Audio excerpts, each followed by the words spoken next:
1、2、3、4、5. Now you know how to count to 5 in Chinese. Congratulations on your first step in this amazing learning journey. And if you've already started to learn Chinese, then 加油!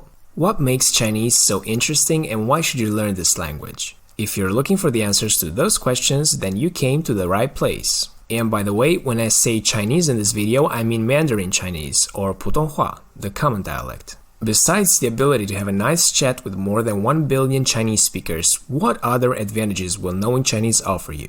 Well, before we begin, I'd like to mention that passion is the greatest motivator when it comes to learning any foreign language. So if you're passionate about something, then the experience of learning and understanding is the highest reward you can get. The lack of passion doesn't mean it's over, but it would be nice to have something more personal to fall back on when stuff gets really hard, because it will. So without further ado, I bring to you 5 reasons to learn Chinese this year. 1. Ordering Chinese food. Looking at a Chinese restaurant menu won't be so confusing after you learn a handful of Chinese characters. The only issue you'll encounter will be ordering too much food because you want to impress the Chinese waiter with your newly acquired language skills. Check this awesome and useful character for noodles. It's pronounced 面条. Reason number 2. Traveling to Southeast Asia will be more fun. Generally speaking, traveling to any country where you can speak the local language is an amazing experience. You can connect with the people on a deeper level and you won't feel like a stranger anymore. Not to mention that learning a foreign language also gives you valuable insight about the social norms of a particular culture, which means that a culture shock will be easier for you to absorb. Besides China, obviously there are lots of Mandarin speakers in Singapore, Malaysia, Indonesia, South Korea, or Japan. Which brings us to the 3rd reason: learning other Asian languages.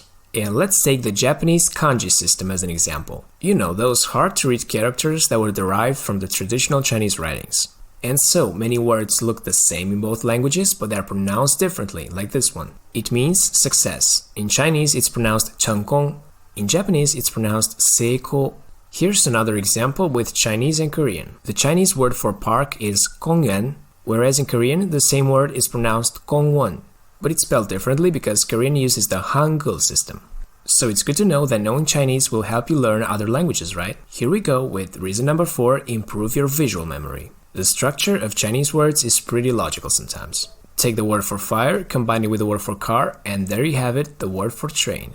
Or take a tree, plant it next to other trees, and then you get the word for forest. Now for real, we should go plant some trees. Studying Chinese will definitely help you improve your visual memory because the characters look very similar to the actual object they describe. There's always a story behind the strokes of a character, but you have to be patient enough to discover it by yourself or read about it somewhere else. And our last reason is business. Some people say this is not a good reason, but I think this is still an effective incentive to start learning a new language. There are many Chinese-speaking investors in the West, so learning Chinese will surely help you expand your professional horizons. More and more Western countries are starting to accept WeChat or Alipay as a payment method, and many more disruptive innovations will be brought to the West in the years to come. So get a fancy tie and let's get down to business. I still have some extra motivation for the real fans still watching this video. Here we go, reason number 6. You won't get a stupid tattoo. It's because you're gonna say no to the chicken soup characters. And that's actually an acceptable example. It can get much more embarrassing than that. But because I want to keep this video clean, let's take a look at this inoffensive example.